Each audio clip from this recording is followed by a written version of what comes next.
இன்னைக்கு நம்ம அழகான ஒரு நெக் டிசைன் பார்க்கலாம். கழுத்தோட அகலம் அளவு ப்ளவுஸில் 3 இன்ச் இருந்தது. நம்ம போட் நெக் வைக்கிறதுனால அகலத்தை அதிகமாக வச்சுக்கலாம். ஷோல்டர் அகலம் மொத்தத்தில் 2 இன்ச் இருக்கிற மாதிரி வச்சுக்கலாம். தையல் போக 2 இன்ச்சு, தையலோடு சேர்த்து 2.5,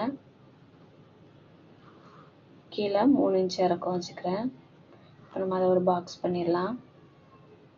நெக்ஸ்ட்டு அளவு ப்ளவுஸோட ஃபுல் இறக்கம் இருக்கும்ல, ப்ளவுஸ்க்கு பின்னாடி அதையும் மார்க் பண்ணிக்கலாம். இதையும் ஒரு பாக்ஸ் பண்ணிடலாம்.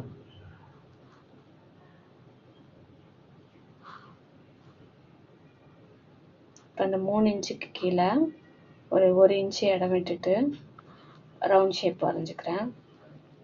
கீழேருந்து ரவுண்ட் வரையும், இதில் மேலேருந்து ரவுண்ட் வரைஞ்சிருக்கோம். கீழே ஸ்ட்ரெயிட்டாகவே ஒரு லைன் போட்டிருக்கோம். நெக்ஸ்ட்டு மேலே உள்ள பாக்ஸ்லேயும் நெக் ஷேப்பு வரைஞ்சிக்கலாம்.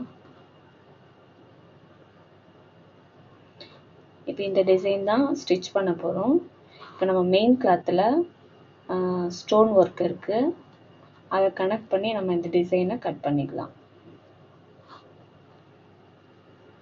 பாருங்கள், இந்த டிசைனை தான் நம்ம கட் பண்ணி வேஸ்ட் ஆக்காமல் இந்த டிசைனை எப்படி அப்படியே வைக்கலாம்னு சொல்லி பார்க்கலாம்.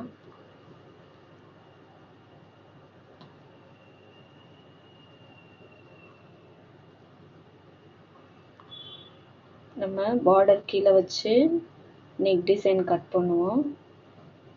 இதில் நம்ம அந்த டிசைனை கட் கொடுக்கக்கூடாது, கழுத்து கொஞ்சம் டிசைன் ஒடுக்கமாக இருக்கிற மாதிரி இருக்குது. அதனால் நம்ம திருப்பி போட்டு அந்த ரவுண்டை மேலேருந்து வர்ற மாதிரி வச்சுக்கலாம்.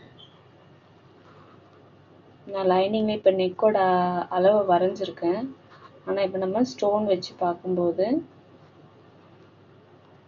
அது கரெக்டாக இல்லை. அதனால் இப்போ நம்ம ஸ்டோன் டிசைனை கனெக்ட் பண்ணி ரவுண்டை மார்க் பண்ணிக்கலாம்.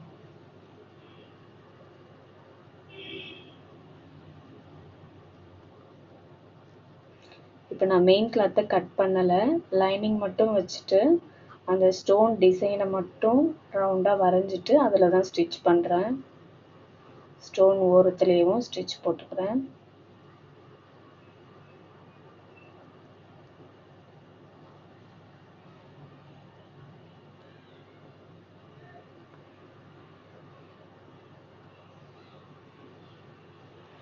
மேலே ஒரு பாக்ஸ் போட்டு ரவுண்ட் வரைஞ்சல, அதை நான் ஸ்டிச் பண்ணலை. கீழே ஒரு பாக்ஸ் போட்டு நெக் டிசைன் வரைஞ்சிருக்கோம், அதை தான் இப்போ நான் ஸ்டிச் பண்ணிக்கிட்டு இருக்கேன். மேலே உள்ளது அப்படியே இருக்கட்டும், அதில் இப்போ நம்ம ஸ்டிச் போட வேண்டாம்.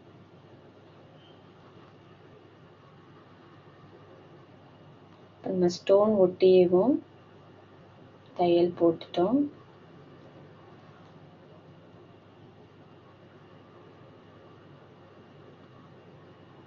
கீழே உள்ள பாக்ஸில் மட்டும் ஸ்டிச் பண்ணியிருக்கோம். இப்போ நம்ம அந்த ஸ்டிச் பண்ணதுலேருந்து ஒரு தையல் திருப்பி கட் பண்ணி விடுறதுக்காண்டி ஒரு 1/4 இன்ச் விட்டுட்டு மீதி ஃபுல்லாக சுற்றி கட் பண்ணி எடுத்துடலாம்.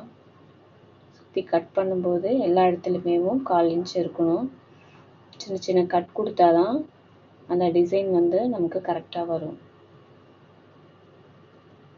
தையலை ஒட்டி கட் பண்ண வேண்டாம். நம்ம சின்ன சின்ன கட் கொடுக்கறதுக்கு கொஞ்சம் இடம் விட்டு கட் பண்ணி எடுத்துட்டோம். இப்போ நம்ம சுற்றி சின்ன சின்ன கட் கொடுத்துக்கலாம்.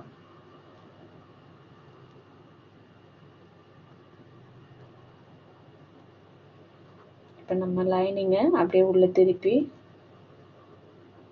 பார்த்தோம்னா நமக்கு அந்த டிசைன் வரும். இப்போ நம்ம ஃபுல்லாக மடக்கிட்டு மேலே ஸ்டிச் பண்ணோம்னா அந்த ஸ்டோன் மேலே ஸ்டிச் பண்ணுற மாதிரி இருக்கும்.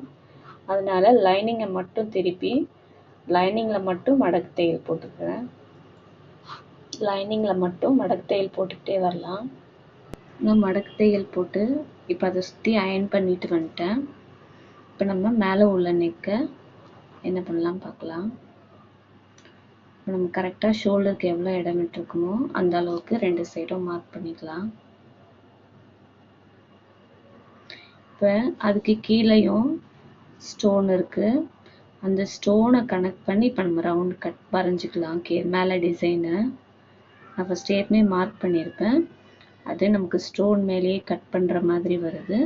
அதனால நம்ம கொஞ்சம் மேலே ஏற்றி வரைஞ்சி கட் பண்ணிடலாம்.